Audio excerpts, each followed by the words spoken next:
Ahan Bamaktada,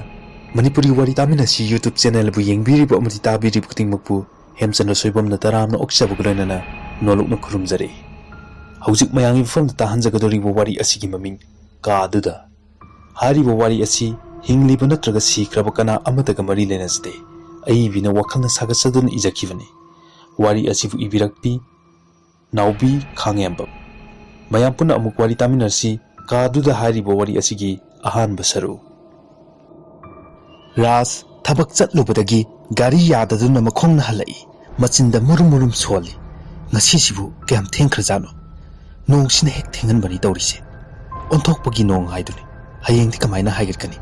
gari su workshop ta asi haiduna makhokta nali nong na pungchot chotlei masa pumba yum yognaba tafing chatli nong du khara makhaidi hangkhre tapna tari khungangi lambi haijilai yogdi yogadawre ko khanna asum lai aduga mina hainaba mongsong ujau hoba mafam ado khara hainai nupi thoi nupi dusu mamit pande hai aduga mamanaba amana phone da kisu magi nupi ahal sikhibagi photo yangan khibdo mamita sangsang urai phibam do asengbadi uhaude kaya da tamthi khraba asi khanna lakpana mongsong lamhang do yausilai khangki ki lawai sam chap yung mafam sibu hendokladi haiduna chen ge tawbada nong khanglai aduga ras ubrak opna tusalli mamitta urai nupi amagi saktam magi mamangda longna thektoklaga maya higatuna yenglai pukhaugatli nupi do amu udre so thabet holi nungchit pakhak pa lawsu leplamde ras ki mamitta amu urai layoi rabu uzawdugi makhongda nupi amagi saktamgum masen marang urai mamit noiduna amu yengi amu ukhidre ras yamna kirami nungsitto yamna kanbadi natte adubu uzawdugi usa singdo yamna kanna hai humlami asum kankhalai ras na yankhatlubda usa ama tektharai ras gyan tadana ima haina lauduna khangpham phamthai makhutna makokta pai adubu usa duri taraktre amu yankhatlubda usa sing ado lengdana adumak leirami ras tawriba matawdo amukta su thengnadri masa pumba nikman bana khong thang thoklamde nungsit khangchit silai khak pulawba lepte phuk hogatlaga chenge tawi khanghogdana khonjel amana kaurai dada sumat laba khonjel ni khonjel do takrabugum koilei leina piroinana mamai mamit chat na koilei leina yengi amuksu hairai thengribo khonjel dugi mai kaida olaga haidokhi ngaikho kanano amuta ngaikho khonjel do nokla duna asum taw khirami rasna lauraga magi nupi ahal giming kau duna asum tanarai liza haina rasna koirau lawdo lekai mayam taraduna lamhang se muktamna ba horakla male khanna maiga chen thokna rai maduda rasna tanara iba khonjel do tadre ras hauna kawi liza haina mayamna ras ki matawdu ubda ngaknarami larik laisu haibda khunduda hainaribani adugi su matakta ras ki imung khukon panganba miyamna yaba imungni mayamna hanglami ras kaidawre ras ngahakti ahangbada koyeng duna lay aduga hare kaplaga lizado aigi nakta laglambane mayam ubda aibu hundoktuna sienkre kadomdano mapong khangawdre amukta kawase mayamna amukta di kawbiyo angawbagum amuksu kawi liza hain miyamna mabu thina chainarai hera oktabi nupiduna amuk olabako khunjita magi maminga pangano tukatsai icha imau lamdamnani amana mo hare hoine sirami ba misido asukoi basi kawthokna rurabani kadaida amuk palaino tukatsai he raski nupi ahal lizagi misido miyamna asuki matik tukatsana lawi asi hairaga ras magi mayumda thinjilamaga miyamdo hanakre sahi manga muki mamangi haukraba thaudokni rasna lizabu athapa khul amadagi purakhi adubu ras ki mama mapana di yaramde adum oinamak ras na namduna yumduda thamki ras ki mamangda nuksina luna chana tawrami magi mama mapana liza ipang pangjabi yamna ing tapjabi nupi machani mane makuda mamit na hangat na yengba faw ngamjade talaksida ras thabaki training chatpataki tha ahum khakta ngairi liza na yumduda lakpa liza mathwai wajarami adubu ras adumak chatpataki rasna chakhraba matung numit khara leiraga Liza mama haibado oirani khanglammi manemda haijai aduda manemna mamit khana yenglakhi madudagi mabu asuki matik otpi naibiki makubok leitringai tanja yengduna manembokna nupa kayada paisa piduna Lizabu sanapot kum sanahanki Liza gi kada nupa kya changhalami lamjau sorokta nupa chin-chinduna chathanki makuboksu mamaubu lana urami kayarak haijaba tabikide fu-fu-duna numit chupagi mamittagi mapi taba leplamde asuki matik wana khanglami Rasna phone tawrakpa khuding mamana sangduna nungaina leiba saduna phajaba wahi wata ngaktamak hayalami laikagi minasu Lizabu asuki matik ubada nungsiba mikyeng viramde mabu ubu khuding oktabi lakle haiduna tin chitnarami makuboksu numidang khuding imungda makhal kayagi miyoi pusinduna party adumak tawrami madugi sebasu Lizabu tawhlami Lizagi kada sangduna nisa adumak sanarami adubu Liza tha suraktuna masa yamna nungairamde mane makuda haibasu ngamlamde makubokna pakhol tattana sirai adubu numittumadi tasinnadana awavu khangli phamungda matomta tharo onduna leiringai manembok changlaktuna haifet jinglamlaga paiduna thokki ngahak leiraga makubok mayamna chatnakraba matung Lizagi kada changlai aduga hairai he oktabi aina ngasai makai kaubasi sukum khumdribasiti nangdi yamna nungaina tumli boire ha tumu asi hairaga changchilai Liza tapna haijarai baba ngasidi ai isase yamna nungaitre aduna thokpa ngamdaduna tawbani matungda tawjaroro makhut lonadazuna haijai makubona hek hairudagana tawjararoi machinche hekta khumina che asi hairaga machinda thajilli aduga masam paiduna makhada chingthai tanjaduda angangdo leimaida tarai hauna kablai Liza leimaida tuki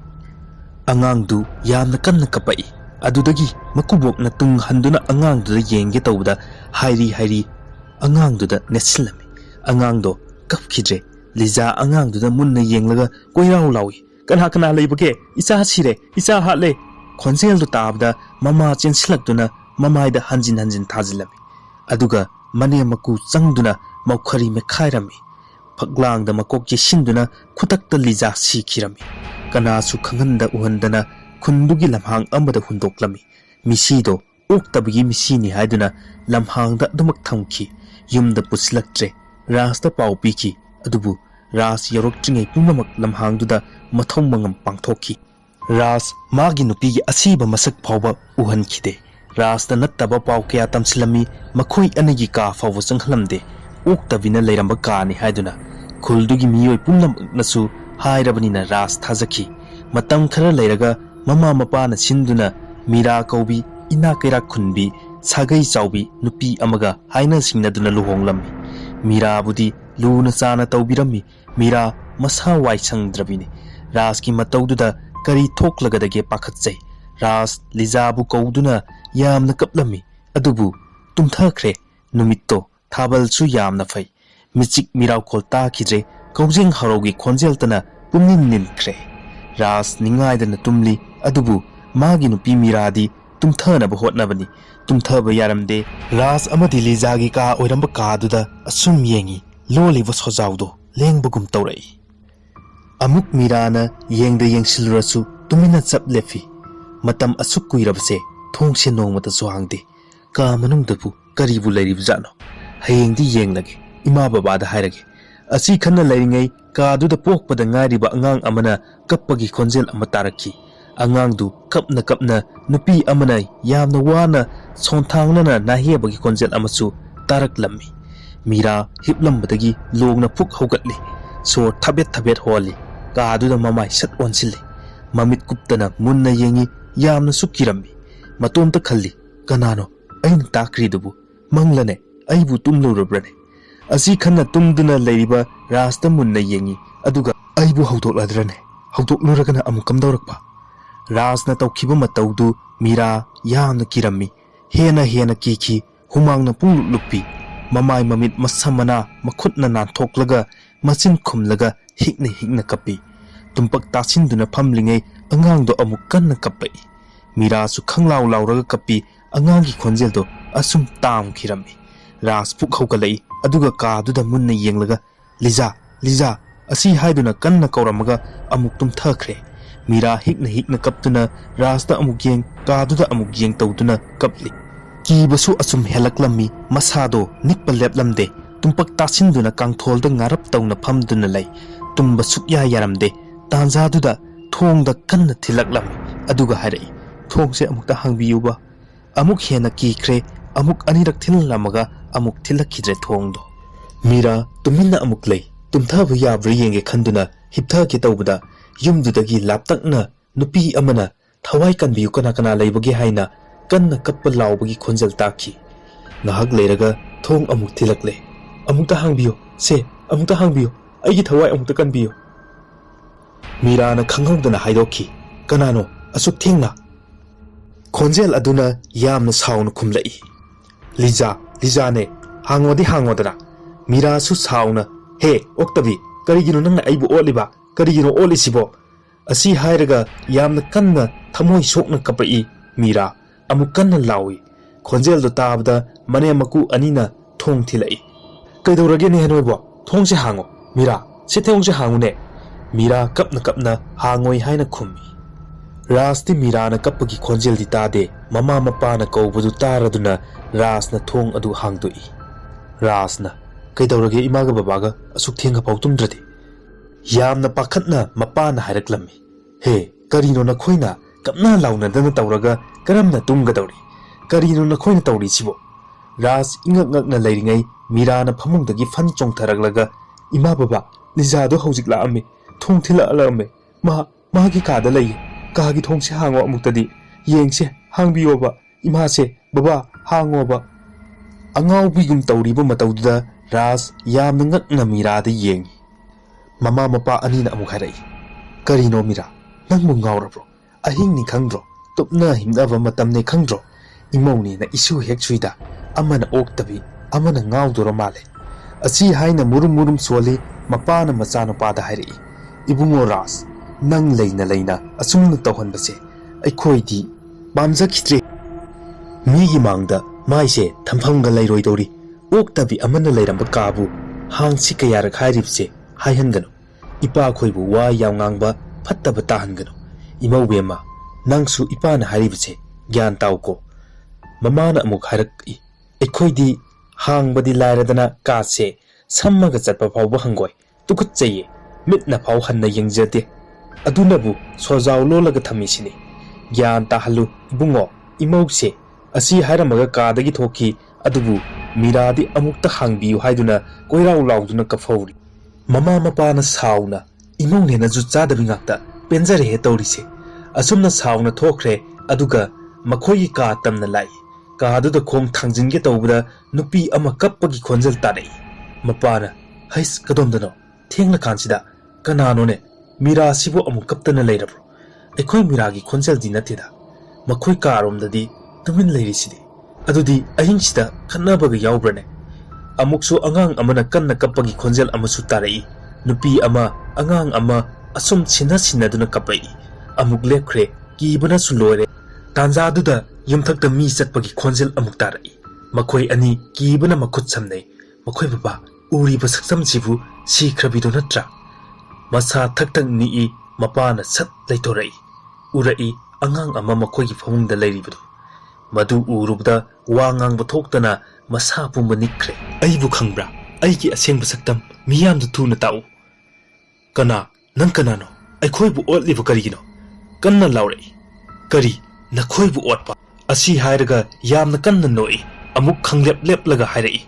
ꯅꯈꯣꯏꯅꯗꯤ ꯀꯅꯥꯁꯨ ꯑꯣꯠꯇꯕ꯭ꯔꯥ ꯃꯗꯨꯒꯤ ꯂꯝ ꯑꯅꯤ ꯈꯨꯝꯒꯗꯧꯔꯤꯕ ꯈꯪꯉꯕ꯭ꯔꯥ ꯑꯃꯨꯛ ꯀꯞꯂꯒ ꯍꯥꯏꯔꯛꯏ ꯏꯆꯥ ꯄꯤꯌꯨ ꯑꯩꯒꯤ ꯏꯆꯥ ꯄꯤꯌꯨ ꯑꯩꯒꯤ ꯏꯆꯥ ꯀꯗꯥꯏꯗ ꯊꯝꯈ꯭ꯔꯕꯒꯦ ꯋꯥꯍꯩꯁꯤꯒ ꯂꯣꯏꯅꯅ ꯅꯣꯡꯂꯩ ꯅꯨꯡꯁꯤꯠ ꯁꯤꯜꯂꯛꯏ ꯃꯃꯥ ꯃꯄꯥꯒꯤ ꯀꯥꯗ ꯂꯩꯔꯝꯕ ꯄꯣꯠ ꯈꯨꯗꯤꯡꯃꯛ ꯂꯣꯏꯅ ꯀꯥꯏꯔꯦ ꯊꯣꯡꯅꯥꯎꯗ ꯅꯨꯡꯁꯤꯠ ꯇꯞꯊꯈꯤꯕꯗꯨꯒꯤ ꯇꯥꯟ ꯑꯣꯏꯅ ꯊꯥꯔꯤ ꯅꯨꯡꯁꯤꯠꯇꯤ ꯂꯦꯞꯈ꯭ꯔꯦ ꯀꯤꯕꯗꯤ ꯐꯠꯇ꯭ꯔꯤ ꯀꯥꯆꯤꯟꯗ ꯇꯥꯁꯤꯟꯗꯨꯅ ꯂꯩꯔꯤꯕ ꯃꯃꯥ ꯍꯧꯒꯠꯂꯛꯇꯨꯅ ꯇꯞꯅ ꯊꯣꯡꯅꯥꯎꯗ ꯊꯤꯡꯖꯤꯟꯒꯦ ꯇꯧꯔꯤꯉꯩ ꯑꯁꯤꯕ ꯑꯉꯥꯡ ꯑꯃ ꯈꯪꯂꯪ ꯂꯪꯁꯤꯜꯂꯛꯏ ꯃꯃꯥꯏꯗ ꯄꯥꯜꯂꯤ ꯎꯕ꯭ꯔꯥꯛ ꯎꯞꯅ ꯈꯪꯇꯨ ꯑꯉꯥꯡꯗꯨꯗ ꯅꯟꯁꯤꯜꯂꯤ ꯑꯉꯥꯡꯗꯣ ꯈꯪꯀꯞ ꯀꯞꯄꯛꯏ ꯐꯨꯛ ꯍꯧꯒꯠꯂꯒ ꯑꯉꯥꯡꯗꯨꯗ ꯌꯦꯡꯕꯗ ꯀꯞꯂꯤꯕ ꯑꯉꯥꯡꯗꯣ ꯍꯟꯅ ꯃꯔꯦꯡ ꯃꯌꯥꯗ ꯏ ꯉꯥꯛꯇ ꯄꯤꯛꯂꯕ ꯈꯨꯠ ꯁꯥꯗꯨꯅ ꯄꯥꯏꯒꯗꯕꯒꯤ ꯑꯁꯨꯝ ꯇꯥꯟꯅꯔꯛꯏ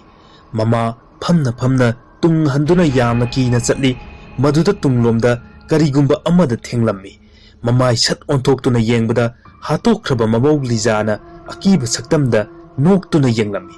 madudagi law lawduna mapanda chenthokki lawbudu tabada wanthaduna leiruraba mapa phuk hogalai mamadi mafam khangdana chenkhre mapana mamadubu kauduna lakpada mamaduna mamaugi mawfamduda masamana ifa fana khoro khotpada urami mapana laktana singthoi adubu amuksu kakhattuna khoro khotli mapa ngahak kibna yengduna lei khotpa leptrabadudadi amuk laktana singthoklaga sauningboy kariboy mamai mamit khangdana pangthada thajilli adudagi mamado gyan mangduna leimaida asibagum taaduna laikre